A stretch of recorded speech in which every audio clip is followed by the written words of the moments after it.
Assalamualaikum warahmatullahi wabarakatuh. Perkenalkan, nama saya Septiadi Kurnia Putra dengan nomor BP 22101152630350 dengan materi pengertian sistem informasi dan strategi sistem informasi. Assalamualaikum warahmatullahi wabarakatuh. Perkenalkan, nama saya Alik Niyad Solihin, berasal dari IF8 dengan nomor BP 22101152630315. Saya akan membahas 3 jenis umum sistem informasi. Assalamualaikum warahmatullahi wabarakatuh. Perkenalkan, nama saya Muhammad Ikhwan dengan nomor BP 22101152630338 dengan materi model-model strategi sistem informasi. Sistem adalah himpunan dari unsur-unsur yang saling berkaitan sehingga membentuk suatu kesatuan yang utuh dan terpadu. Raymond Melleod 2001. Sebuah sistem terdiri dari bagian-bagian yang saling berkaitan yang beroperasi bersama untuk mencapai suatu tujuan tertentu. Gordon B. Davis 1984. Informasi adalah data yang telah diolah menjadi sebuah bentuk yang berarti bagi penerimanya dan bermanfaat dalam pengambilan keputusan saat ini atau saat mendatang. Abdul Qadir 2003. Informasi adalah data yang diproses untuk menghasilkan bentuk yang lebih berguna dan berarti bagi penerimanya. Yogianto HM 2005. Sistem informasi adalah himpunan perangkat keras dan lunak yang dirancang untuk mentransformasikan data menjadi informasi yang berguna. Bodnar dan Hopwood 2009. Sebuah sistem informasi berfungsi untuk mengumpulkan, menyimpan, memproses, menganalisis, dan menyebarkan informasi untuk tujuan yang bersifat khusus.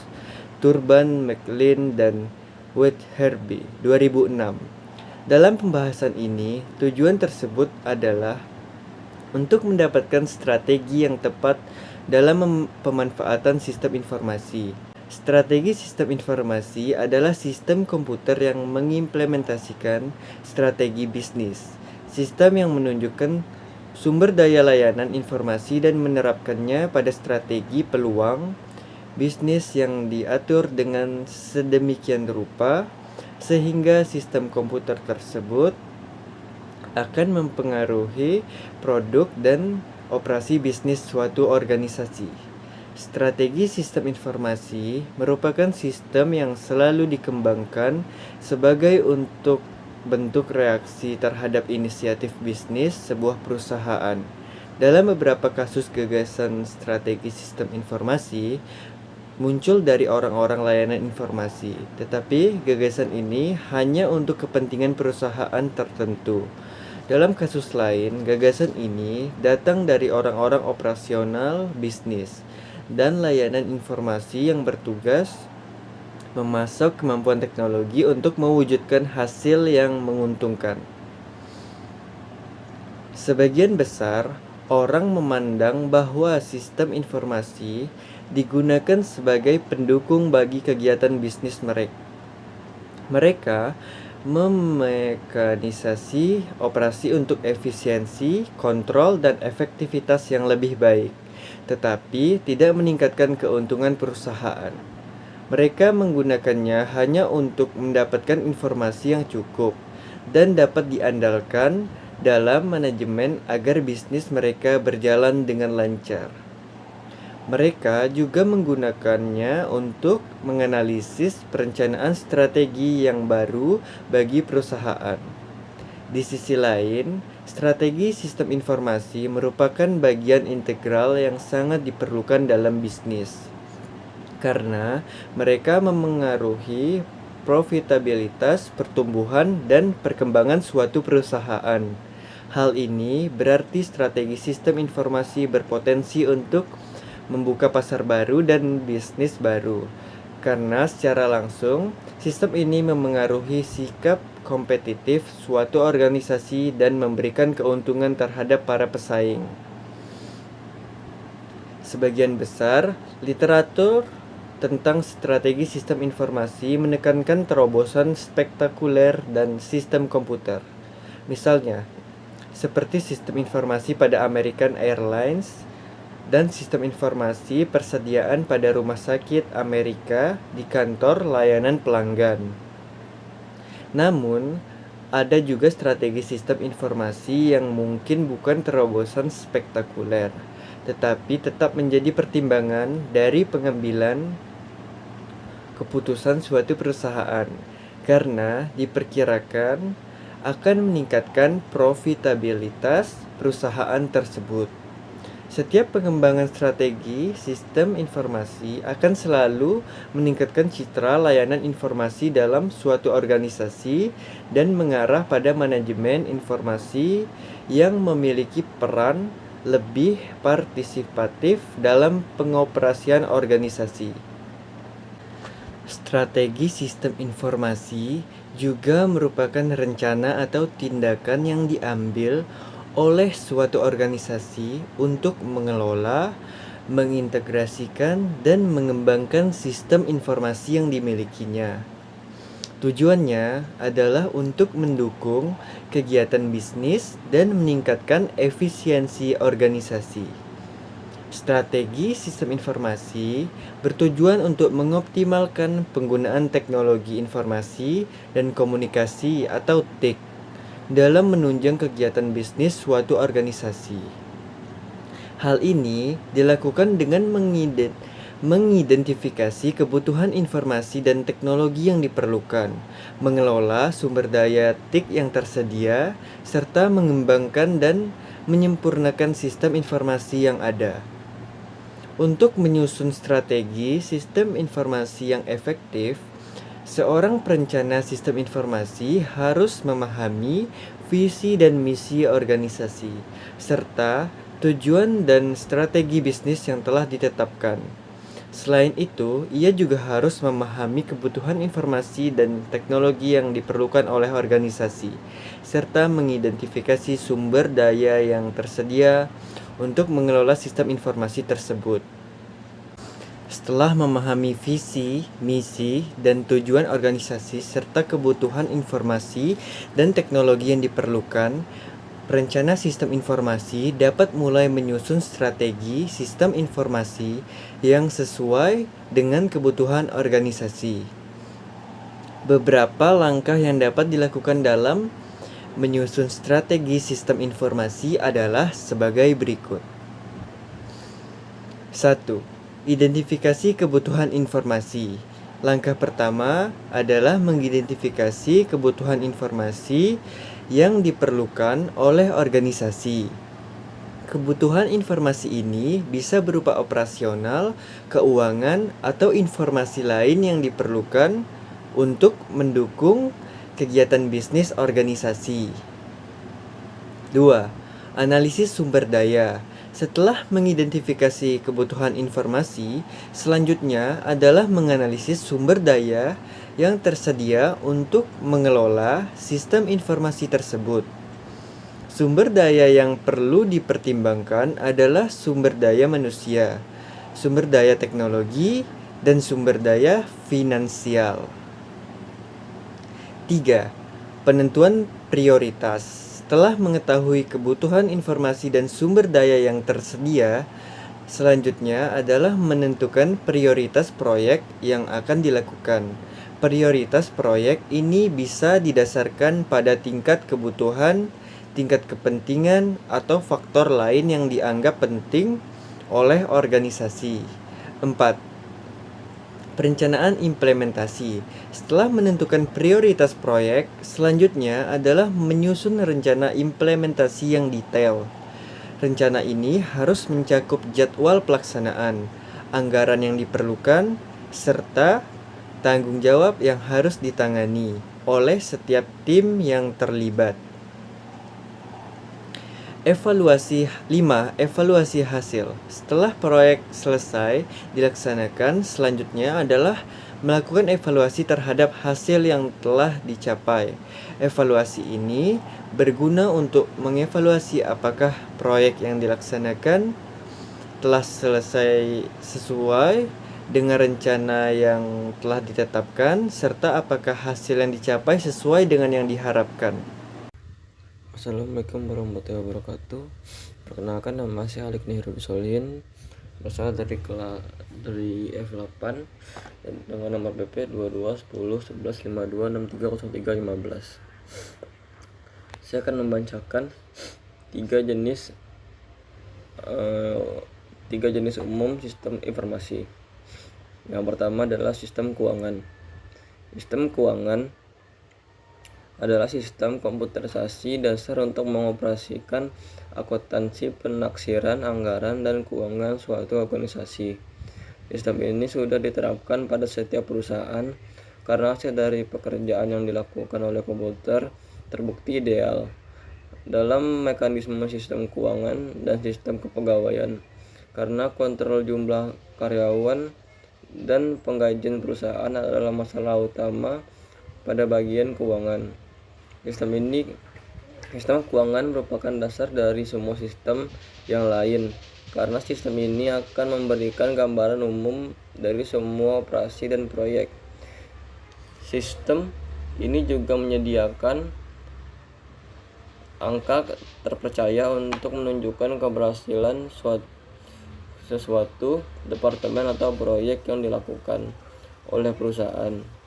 Perancangan organisasi harus berkaitan dengan analisis keuangan, karena selalu ada peluang yang lebih besar untuk mengembangkan sistem strategis dengan adanya sistem keuangan. 2. Sistem operasional. Sistem operasional berfungsi untuk membantu mengendalikan bisnis secara detail. Perusahaan memiliki sistem operasional yang berbeda-beda tergantung jenis perusahaan tersebut. Sistem operasional adalah sistem komputer yang dilakukan manajer operasional perusahaan untuk membantu mengelola bisnis sesuai dengan tujuan perusahaan tersebut.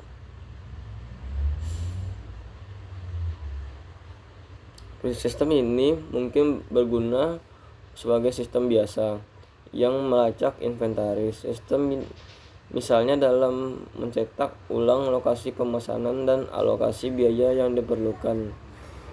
Di sisi lain, sistem operasional mungkin menjadi strategi yang bagus dalam memengaruhi sudut pandang yang dibangun dalamnya. Selain itu, sistem ini juga dapat menangani pendataan inventaris dengan cara mendramatis sehingga dapat mempengaruhi profitabilitas bagi perusahaan. Contohnya dalam sistem kontrol inventaris suplai barang di rumah sakit Amerika yang dipesan di loket layanan pelanggan. Sebagian besar sistem mengandalkan data inventaris hanya berguna untuk mempermudah proses pendataan dan pengontrol anggaran yang sesuai. Penerapan sistem ini terkenal sebagai terobosan baru dalam penerapan sistem operasional untuk mendapatkan keunggulan kompetitif suatu perusahaan. Namun, untuk mempunyai sistem operasional tempat, perusahaan harus membeli sistem komputer baik skala besar maupun kecil, padahal sistem operasional tempat hanya digunakan untuk membantu mengelola dan mengotomatisasi bisnis. Sistem ini memang penting dan sangat diperlukan, tetapi hanya dapat dimasukkan ke dalam kategori strategis jika sistem ini hanya substansial mempengaruhi profitabilitas bisnis.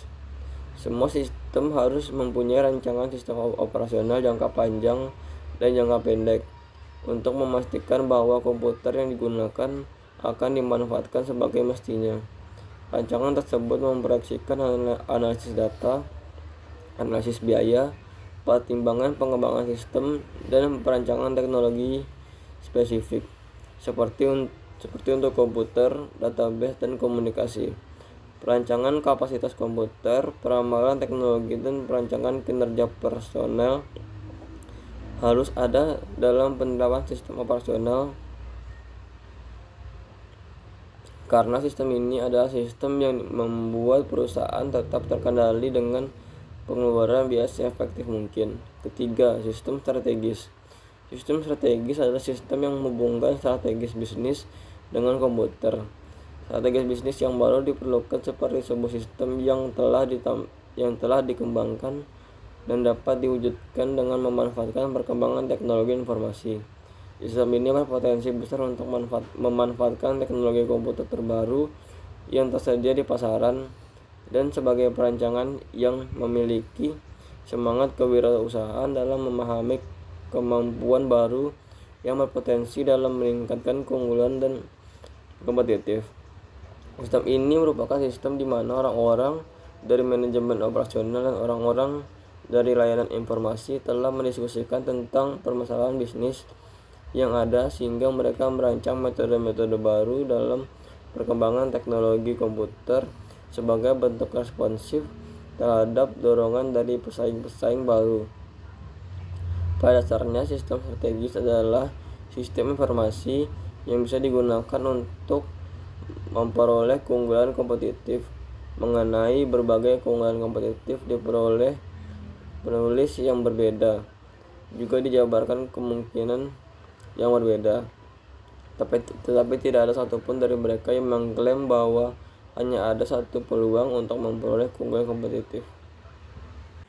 Assalamualaikum warahmatullahi wabarakatuh. Di sini saya akan melanjutkan materi model-model strategi sistem informasi.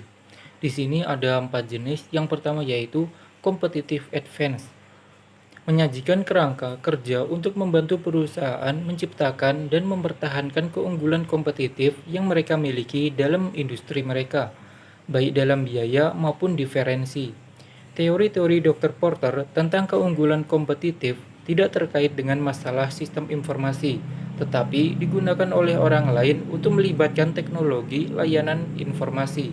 Dalam bukunya, Dr. Porter mengatakan bahwa ada 2 pertanyaan sentral dalam strategi kompetitif, yaitu yang pertama, seberapa menarik secara struktural industri ini? Yang kedua, apa posisi relatif perusahaan dalam industri? Tidak ada satupun dari pertanyaan ini untuk mampu memandu pemilihan strategis. Keduanya dapat dipengaruhi oleh tingkah perilaku pesaing dan keduanya dapat dibentuk oleh tindakan dari perusahaan. Profitabilitas industri adalah fungsi dari 5 kekuatan kompetitif dasar, yaitu ancaman pendatang baru, ancaman produk atau layanan pengganti, daya tawar pemasok, daya tawar pembeli, dan juga intensitas persaingan. Porter mengeklaim bahwa tipe utama dari keunggulan kompetitif adalah produsen yang berbiaya rendah, diferensi, dan juga fokus. Suatu perusahaan memiliki keunggulan yang kompetitif jika mampu memberikan produk atau layanannya dengan harga yang lebih minimum daripada pesaingnya. Tampaknya 2 jenis keunggulan kompetitif, biaya yang lebih rendah dan diferensi, saling eksklusif.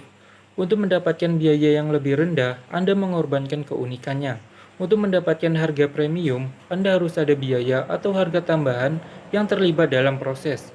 Namun, untuk menjadi pemain yang lebih unggul, Anda harus mengejar keunggulan kompetitif dalam biaya atau diferensi tertentu. Yang kedua yaitu cost and competitive advantage. Kepemimpinan biaya adalah salah satu keunggulan kompetitif Porter. Pimpinan anggaran menyalurkan produk dengan kualitas anggaran rendah yang dapat diterima. Mencapai kepemimpinan anggaran biasanya membutuhkan pertukaran dengan perbedaan. Keduanya biasanya tidak kompatibel. Tempat anggaran relatif perusahaan tidak dapat dipahami dengan melihat perusahaan secara keseluruhan. Anggaran keseluruhan tumbuh dari anggaran melakukan kegiatan distrik.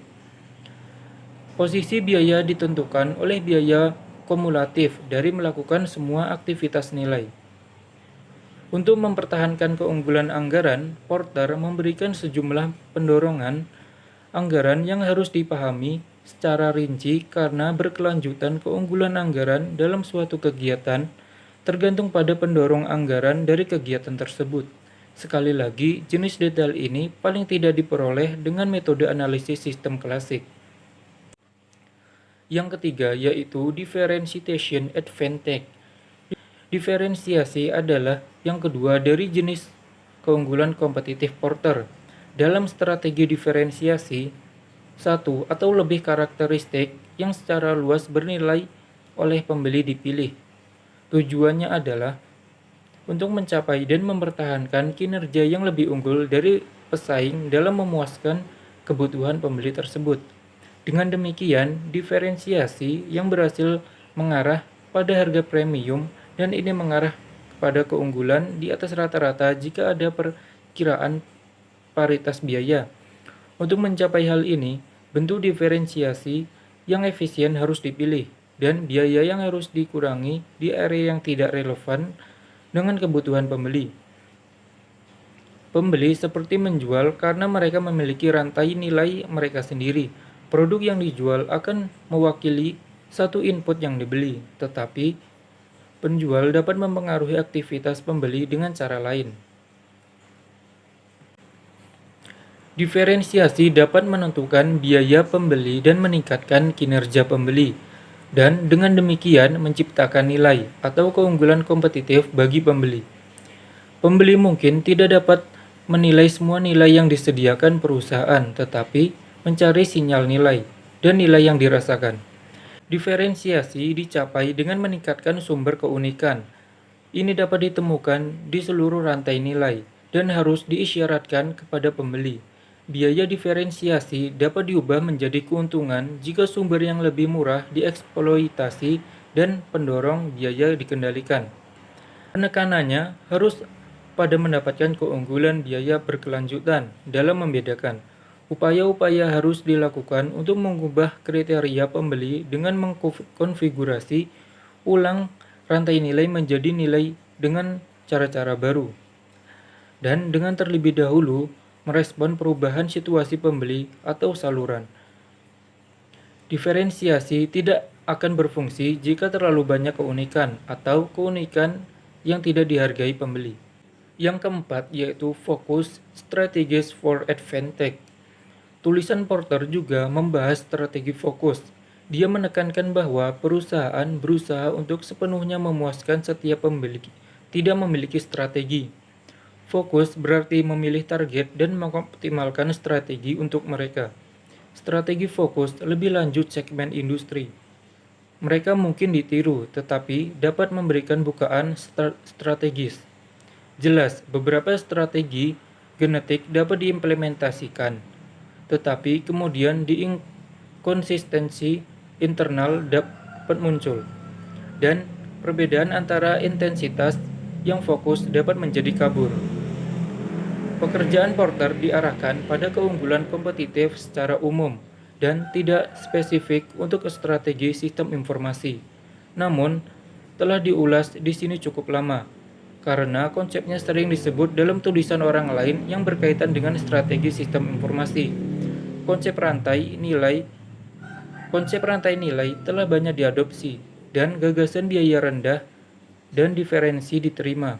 Oleh karena itu, bagian ini merupakan pengantar diskusi lebih lanjut tentang strategi sistem informasi. Implementasi sistem semacam itu cenderung merupakan implementasi dari faktor-faktor